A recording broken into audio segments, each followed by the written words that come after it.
Translation and purport by His Divine Grace Srila Prabhupada. Srila Prabhupada Ki Jai. His, Vyasadev's son, was a great devotee, an equibalanced monist whose mind was always concentrated in monism. He was transcendental to mundane activities, but being unexposed, he appeared like an ignorant person. Purport. Srila Sukadeva Goswami was a liberated soul, and thus he remained always alert not to be trapped by the illusory energy. In the Bhagavad Gita, this alertness is very lucidly explained. The liberated soul and the conditioned soul have different engagements. The liberated soul is always engaged in the progressive path of spiritual attainment, which is something like a dream for the conditioned soul. The conditioned soul cannot imagine the actual engagements of the liberated soul. While the conditioned soul thus dreams about spiritual engagements, the liberated soul is awake. Similarly, the engagement of a conditioned soul appears to be a dream for the liberated soul. A conditioned soul and a liberated soul may apparently be on the same platform, but factually they are differently engaged, and their attention is always alert, either in sense enjoyment or in self-realization. The conditioned soul is absorbed in matter, whereas the liberated soul is completely indifferent to matter. This indifference is explained as follows. Tasya putro mahayogi samadrinir vikalpakaha ekantamati nidro gudho mudha eveyate. His, Vyasadev's son, was a great devotee, an equibalanced monist, whose mind was always concentrated in monism. He was transcendental to mundane activities, but being unexposed, he appeared like an ignorant person. Om Jnana Timirandasya Gnananjana Shalakaya Chakshurun Militam Yena Tasmai Shri Guruve Namaha Vansha Kalpatarubhyascha Kripa Sindhubhya Evacha Danam Pavanebhyo Vaishnavibhyo Namo Namaha Jai Shri Krishna Chaitanya Prabhu Nityananda Shri Advaita Gadadhar Srivasari Gaur Bhaktivinoda Hare Krishna, Krishna Krishna, Hare Hare, Hare Rama, Rama Rama, Hare Hare. I took Dina Krishna Prabhu's advice on giving a Bhagavatam class. Go to srimadbhagavatam.com and check. And there wasn't any for this verse, so what to do? Sometimes you find 10 classes all in one verse, but for some reason, this verse isn't there. And I'm surprised because usually the verses at the beginning are there more often than some of the later verses. But anyway, what to do? Srimad Bhagavatam, it said Srimad Bhagavatam is the Rasam Alayam, the abode of rasa. Alayam means the abode of rasa. There's another meaning. I got this from Vishwanath Chakravarti Thakur. The word laya indicates pralaya, which means an ecstatic symptom of prema, like fainting, or death-like symptom. So alaya means up to prema. The Bhagavatam is so relishable that even when you have prema, you still want to relish it even more. So even the Premi Bhaktas, their business is to churn the nectar of Srimad Bhagavatam. Lord Chaitanya, which particular parts of the Bhagavatam was he churning over and over again? You can remember. There's two particular parts. Prahlad and Dhruva, yes, thank you. Interesting, Prahlad and Dhruva. Prahlad is very compassionate. You know, Lord Chaitanya is described, Mayamragamda yata ipsitam anvadavad. He's running after the conditioned souls, trying to deliver them. And we see with Prahlad Maharaj, Etan vahaya kripanan mama muksha eko. He does not want liberation alone. He wants to deliver all the fallen conditioned souls. So we try our best to our capacity to do so. So yesterday, a group of us, we went out and did our all-day Harinam in London. It's funny, when you go out on Harinam, you think, we'll get the nectar. But actually you can't, because nectar comes in its own time. You can say, let's have a nectarian kirtan, but you don't know if it's going to be like that or not. It just depends on whether the mercy descends. But what you can say is, if you go out all day, you're more likely to get some moments of bliss than if you go out for 1 hour or 2 hours. And at one point I was quite tired. It was about 2:30, been going for 4 hours. The crowd had started to thin out, and there was about 5 of us. But then suddenly, before you know it, there was 25 devotees going along Oxford Street for the 3:30 part of the programme. And we hit Leicester Square, and it was like a Saturday night. We were dancing, and the crowds were joining in, and it was just so nice. So if you put in the hours, then the mercy is more likely to come at some point. So just for that 2 hours, it was worth the whole day. There's a little plug. Please come on Harinam, Hare Krishna. I'm sorry, if I nag you, don't take it personally. I do it to everyone. If you see me in the corridor, you think, oh, let's avoid Govinda Das. He's going to ask me to go on Harinam. Don't take it personally. Anyway, some of us, I was discussing with one devotee, and she was saying, I think it was either Jamastami or Radhastami. She was making, 108 preparations.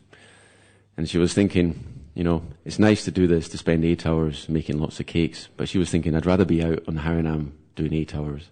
And I was thinking, yeah, there's some people we think this way. I mean, it's nice to do both, but it's nice to, there's the verse in the Chaitanya Charitamrita, Prema Malaganti Parayala Sangsara. Was it Prema Malaganti?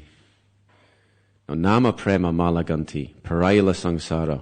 Lord Chaitanya, he garlanded the world with the garland of Nam and Prem. It's the holy name and love of God, and he's garlanding the world. So, what is better, to garland the deities or to garland the world? If you're going to do one thing, which is more important? To garland the world with the holy name, or to garland the deities? Gonitai, which is going to please them more? Of course they're pleased if we worship their deity, the deity forms. But they're even more pleased when we engage in their mission. And their mission was to deliver the fallen conditioned souls. So this section of the Bhagavatam, 2 things occurred to me. The first canto is very insightful into the glories of the Srimad Bhagavatam. And we're going to discuss in the coming chapters the glories of the Srimad Bhagavatam. And we also learn a lot about Shukadev Goswami, the glories of Shukadev Goswami. So as we know, Nasta Prayeshva Bhadrashu Nityam Bhagavata Sevaya Bhagavat Uttamasloki Bhaktir Bhavati Naishtaki. All the things that are troublesome to the heart will be destroyed if we serve the 2 Bhagavats, the book Bhagavat and person Bhagavat or devotee Bhagavat. In this connection, there's a lovely verse from the Chaitanya Charitamrita. Eka Bhagavata Bada Bhagavata Shastra Ar Bhagavata Bhakta Bhakti Rasa Patra. There are 2 Bhagavats. The first one, the great Bhagavat, is book Bhagavat. It's known as Bhagavata Shastra. And the other one is the Bhakta, who's known as Bhakti Rasa Patra. Very interesting statement. Bhakti Rasa Patra. What do you think it means? If you know what Patra means, you'll get it, because Bhakti Rasa, we know what that means. What does Patra mean? Leaf or something that holds, like what's the word, receptacle? The devotee in his heart, that's where the tattva is found. Dharmasya tattvam nihitam guhayam. We were discussing, there was one Bhagavatam class recently, we're discussing Dharma. Who was giving the class? Krishna sva bhagavatam, Krishna sva damopagati, gyan dharma gyana dibisaha, kalau nashtra dishamesha puranarko dinoditaha. So this is the answer to one of the questions. Where is Dharma gone? Kam dharma sharanam gataha. One of the questions that the sages asked. Where is Dharma gone now that Krishna is leaving? So the answer is, it's in the Bhagavatam. And at the time I was thinking, that's true, but then I had another thought. I thought, but hold on a second. Yudhisthira Maharaj in the Mahabharata says, Dharmasya tattvam nihitam guhayam. Dharma is found within the heart of the devotee. And as was pointed out in the class, we may have the book in front of us, but can we access it? So which would you rather have? I'm not answering this. I'm going to give you my personal answer. Which would you rather have? If you only had one, book Bhagavat or devotee Bhagavat, who would you choose? I would rather have Srila Prabhupada's association than the Srimad Bhagavatam, because he will bring it to life even without the book. Just Prabhupada's character, that is the Bhagavat. He's a living Bhagavat. Prabhupada used this term, a living Bhagavat, one who lives the life of Bhagavat. Take the example of Gaura Kishordas Babaji Maharaj. He couldn't read. So he would ask Bhaktisiddhanta Saraswati, tell me what is in the pages of the Bhagavatam. And Bhaktisiddhanta Saraswati laughed. He goes, everything I see in this book, I see it in your character. Why are you asking me? The person Bhagavat brings the book to life. And we have the 5 most important processes of devotional service. One of them is Srimad Bhagavatartanam Asvado Rasikai Saha. Relishing the Srimad Bhagavatam in the association of the Rasika Bhaktas. So without the Rasika Bhakta, how will you relish? Who will bring it to life? Actually, both are sufficient. If you read the purport to the Nasta Prayeshva Bhadrashu verse, you'll see either Bhagavat is sufficient. But if you have both together, rapid spiritual advancement. So the third verse of the Srimad Bhagavatam, Nigama kalpataror galitam palam, sukhamukad amritadrava samyutam, pibata bhagavatam rasamalayam mahuraho rasika bhuvi bhavukaha. The instruction is, the Rasika Bhaktas, the Bhavukahas, they relish this Bhagavatam over and over again, and it's sukhamukad amritadrava samyutam, even more relishable. Why? Because it's heard from the mouth of Shukadev Goswami. So he is the Bhakta Rasapatra. He holds the rasa in his heart. So when he speaks, extra potency, extra revelation. So it's interesting that the glories of Shukadev Goswami, which is discussed later in this first canto, when he appears in the assembly of sages, there are so many exalted personalities present. And there's one verse that's described, there are Brahma Rishis, Deva Rishis, and Raja Rishis. Narad Muni, he's a Deva Rishi. We know he's the Rishi amongst the demigods. But we have Brahma Rishis and Deva Rishis, exalted personalities. We also have incarnations. We have Srila Vyasadeva, we have Parashuram. But what happens when Shukadev Goswami walks in? It's described, he was like the moon compared to the other personalities present who were like stars and planets, luminaries. He shone more than the others. What's going on here? What is his qualification?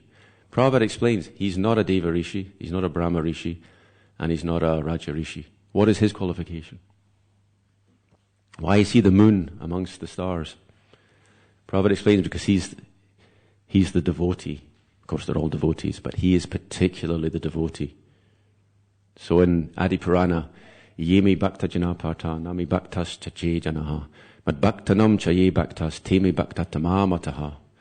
One who says they are my devotee is not my devotee, but one who says they are the devotee of my devotee, he is my real devotee. The devotee is very, very special. Krishna Rasamata Hoiti Bhada Bhakta Pad. The position of the devotee, Bhakta Pad, is higher than the position of Krishna. That's why Krishna will tolerate offences to himself, but he won't tolerate offences to the devotee.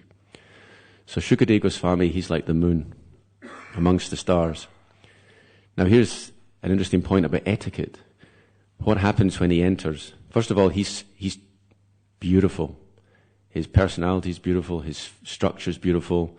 Therefore, as he's wandering around, in this verse it said he is Guda and Mudha.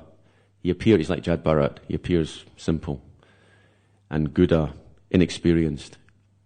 You don't need to know so much about this world.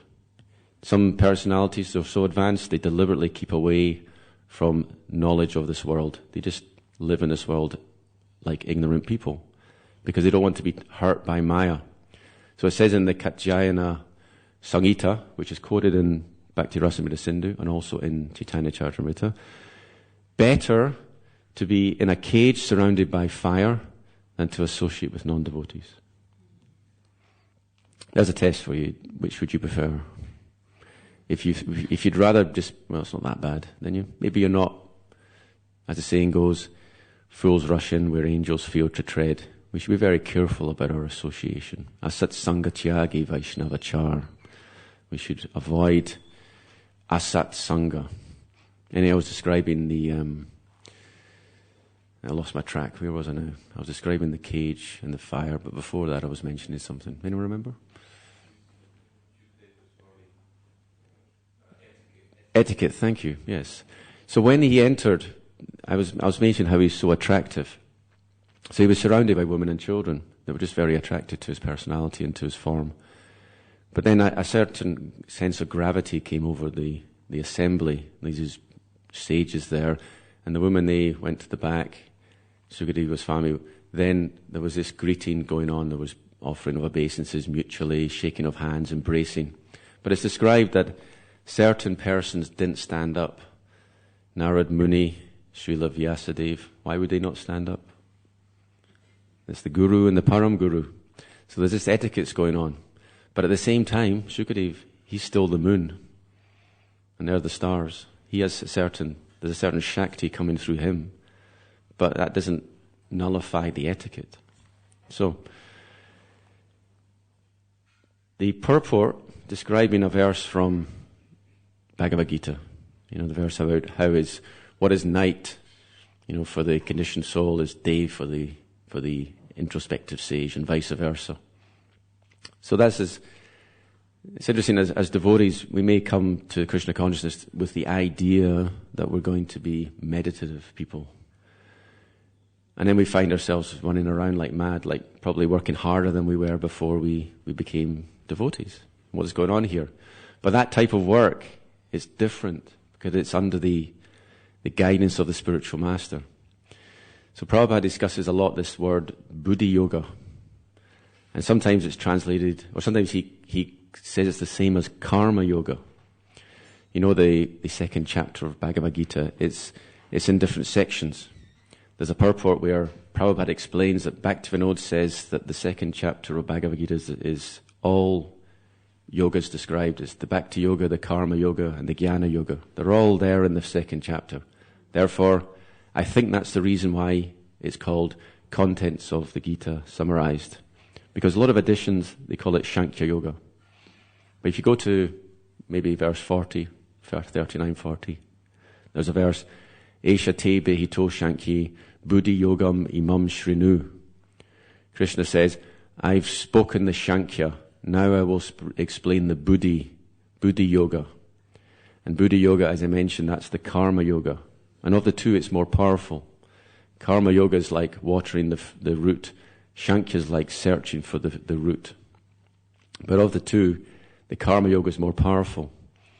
So when we are busy in Krishna consciousness, we may appear to the materialists to be like them because we're very active. We may be very eager to raise money, for example. It seems like a material thing. But no, because it's done as karma yoga, it's an internal thing. And I mentioned this word buddhi yoga.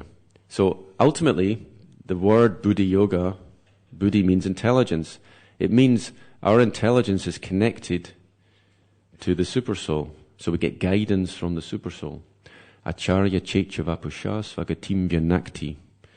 It's said in the 11th canto, the Acharya, the external manifestation, and the Checha Guru, they are our guides. Yontar bahis tanubitam ashubam vidunvan. They purify the heart. So we have the dual manifestation of Krishna's mercy. Externally as the Acharya, internally as the Supersoul. So Buddhi Yoga, in its high form, is communion with the Supersoul. Prabhupada uses this phrase. So Buddhi Yoga, what's the connection between Buddhi and work? There isn't really one. But the point is there is, if that work is being given to you by someone who is a Buddhi Yogi, an accomplished Buddhi Yoga like Srila Prabhupada, he's in touch with the Supersoul. So when he gives instructions and we follow them, then we are pleasing Krishna. Not because we know what pleases Krishna. We don't know. But someone who does know tells us. That way, it's very wonderful. The glories of the Acharya, that you can actually please Krishna without knowing how to please Krishna. Jiva Shakshi Nahi Tati Guru Checha Rupa. We cannot access the Checha Rupa, the Guru, within the heart because we're conditioned souls. But then he appears as the Mahant Swarup, as it's called in the Chaitanya Charitamrita, the great devotee who has that connection. And because he has that connection, he can engage everyone in the same way. And if you don't have that connection, you're speculating, you're scratching your heads. You see? So it's the glory of the spiritual master, just by coming under his umbrella, the umbrella of his instructions, even though we may be full of material desires, we can still please Krishna. So this is the glory of what's known as karma yoga. So we should never look down on a devotee who's very engaged in this world, because although he's engaged in this world, his consciousness may not be of this world. And so it's a mistake, for example, to think that managers are less advanced. It's just case by case, Some may be, some may not be. But just by being a manager doesn't mean you're less advanced. You may be taking more responsibility. It's more of a surrender, So it's not that we think the more advanced devotees, they don't get involved in management. Sometimes they do get involved in management. Srila Prabhupada, what was he doing? So much of his time was management, constitutions, GBCs, all this stuff. Of course, he wanted to move away from that and translate his books more, but he never got a chance to do it because his disciples didn't quite come up to his standards quick enough. Anyway.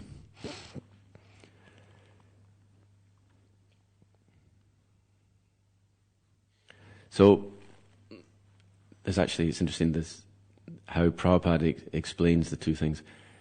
So, if we consider a materialist, they look at devotees and they think, what are these guys doing? And I was talking, we chat on the street. So you always get people that look at people chatting on the street and they kind of laugh and they go, these guys are crazy, right? So one time, Prabhupada asked, what is the meaning of this verse? What is night for the sage is day for the materialist and vice versa? Prabhupada gave a very interesting answer. He said, when we look at them, we laugh. And when they look at us, they laugh. But actually, our laugh is better than their laugh. Because we actually know. And we know it. When you're on the street chanting, it's often teenagers. I've seen this so many times. There's a group of teenagers. They start laughing. They see the Harinam. And then one of them gets the courage, goes into the kirtan party, starts dancing, a little bit embarrassed. And his friends are watching, laughing. Some are taking a video. I've seen it so many times. It's just human psychology. So they're laughing at us. And we're laughing at them. We're thinking, you're dancing. Now, Lord Chaitanya says, if someone once dances, he takes a note of that. So we're laughing, thinking, you're caught by Lord Chaitanya. You can laugh at us all you like, but we don't care, because we know something you don't know.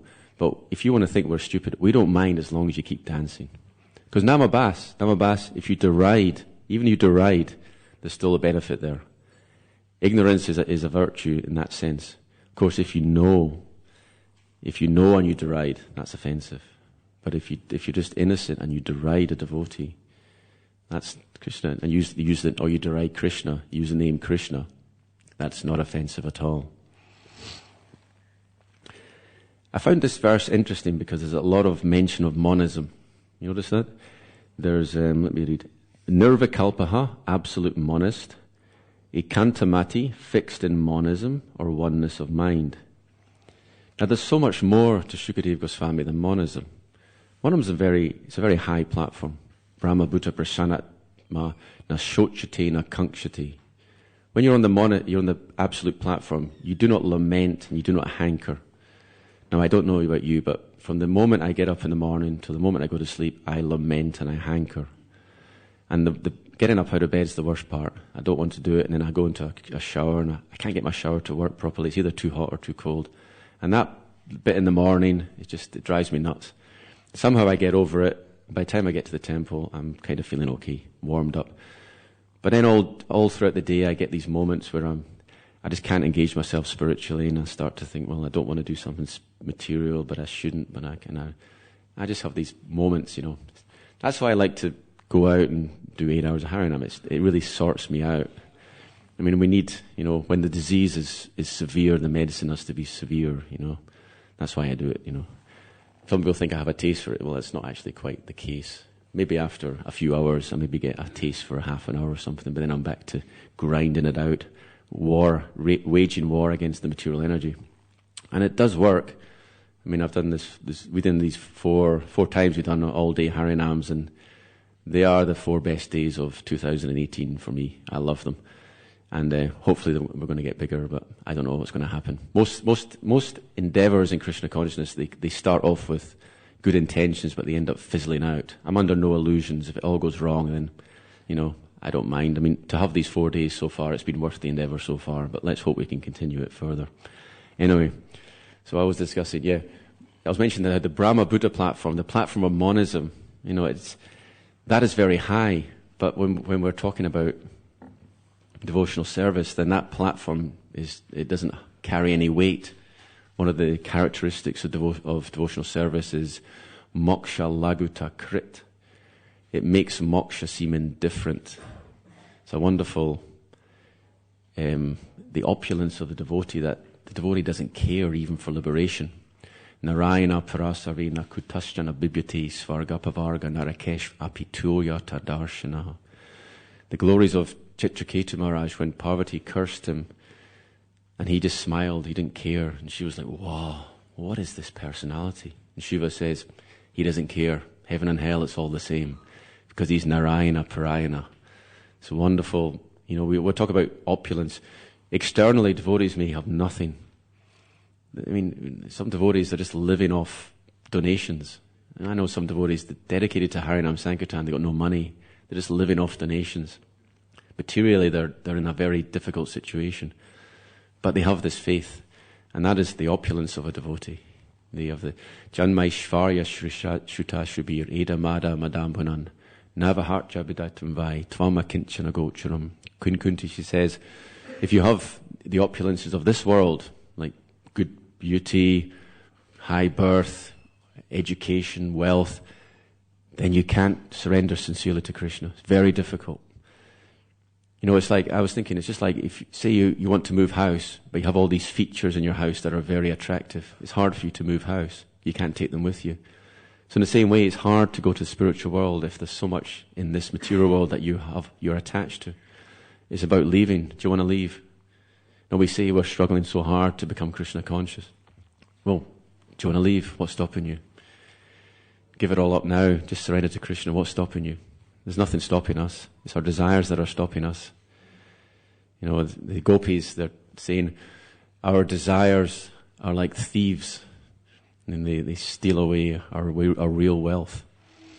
Or if you're a Grihamedi, your home is like a prison. The gopis are saying this. The gopis are renunciates. They say the home of the Grihamedi is like a prison.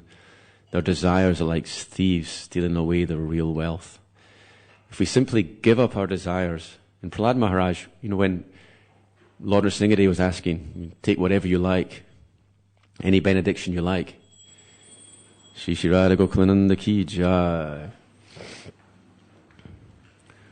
Prahlad Maharaj, he said, Nasa Brichas Savai Vanik. If you ask for anything, Yata Ashisha Ashaste, Nasa Brichas Savai Vanik.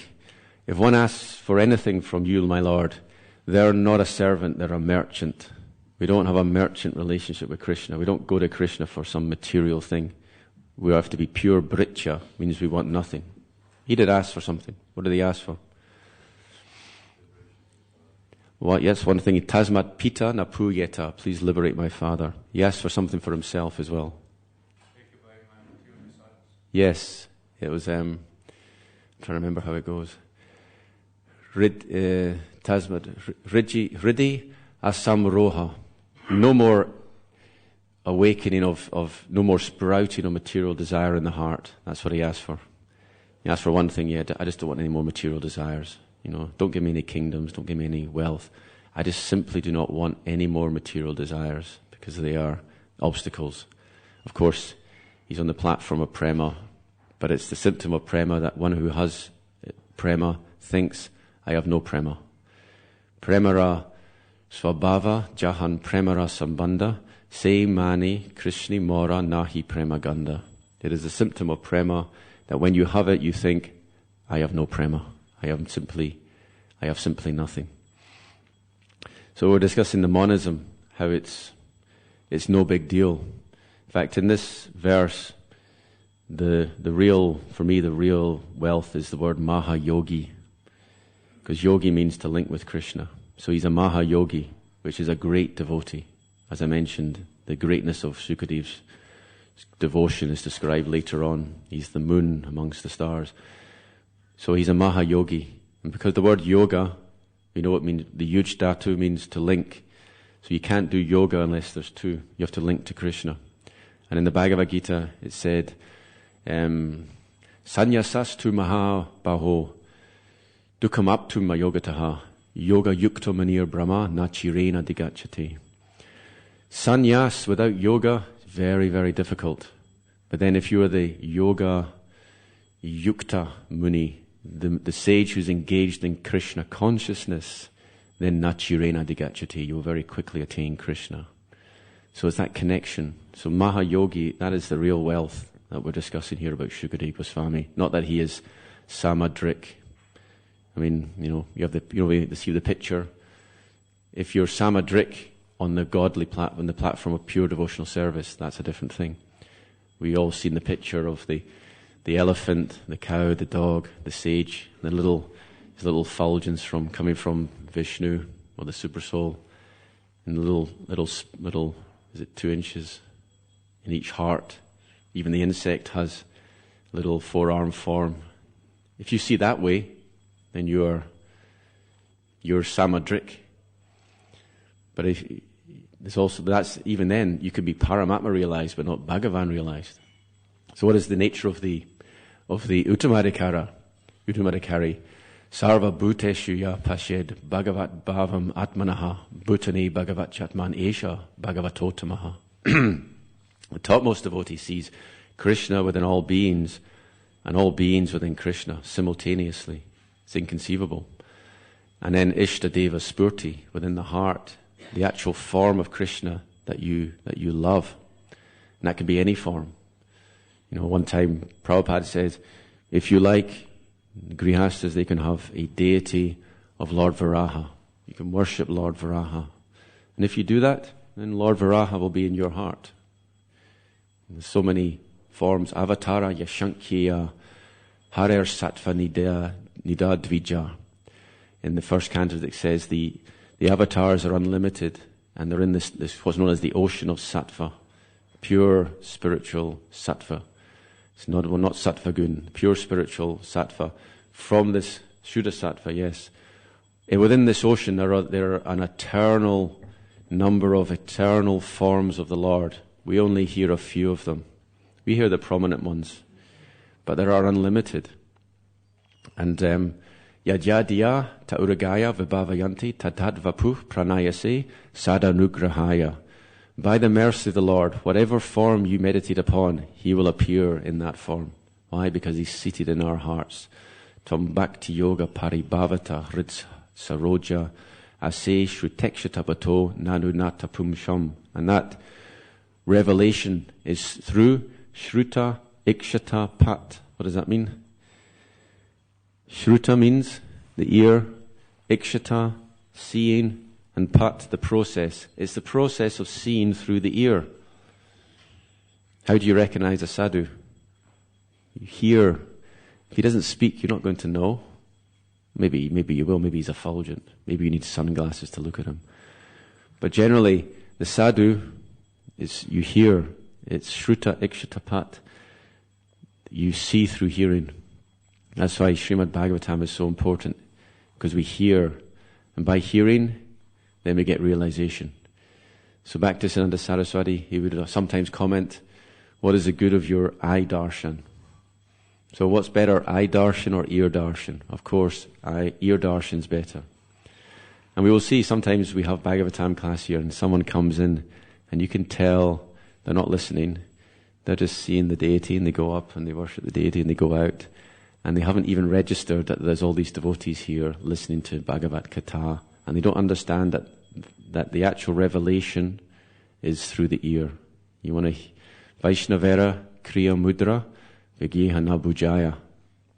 You cannot understand the Vaishnav. Very difficult to understand. In fact, only if the Vaishnav wants to reveal himself or herself to you, will you know. There could be exalted devotees. You may be thinking, I want to meet an exalted devotee. Maybe you already meet them, but you don't know. Maybe you have a false conception. It's not, one time there was, I think it was a Mr. O'Grady. was speaking to Prabhupada, and he said, so hard to find a pure devotee. Prabhupada said, no, it's so easy. The problem is with yourself. Krishna will always make arrangement. If we have the desire, Krishna will always make arrangement. So we may try search for the pure devotee. We may even drop our service and go looking for a pure devotee. But actually, Sevan Mukhi hi jivadao swayameva sparachada. The Absolute is manifest through seva. If your service attitude diminishes by even one notch in your search for a pure devotee, then you're less likely to find one. So if you want to find a pure devotee, engage in your service. It's through service that Krishna will send such a representative. And then we'll have the rasa, the bhakti rasa patra, like Shukadeva Goswami, who can bring the Bhagavatam to life. I'm going to finish in a minute, but before I do, I'll mention something which I found very interesting. The first verse of this chapter is as follows. Vyasuvacha. This is important. Srila Vyasadeva speaking. And then he says, on hearing Sutta Goswami speak thus, Shaunaka Muni, who was the elderly learned leader of all the rishis, engaged in that prolonged sacrificial ceremony, congratulated Sutta Goswami by addressing him as follows. It's very interesting. Vyasadeva speaking, and he's talking about what Shaunaka Muni and Sutta Goswami are discussing. So what's the problem there? What's the puzzle there? Vyasadeva spoke the Bhagavatam to Shukadeva Goswami.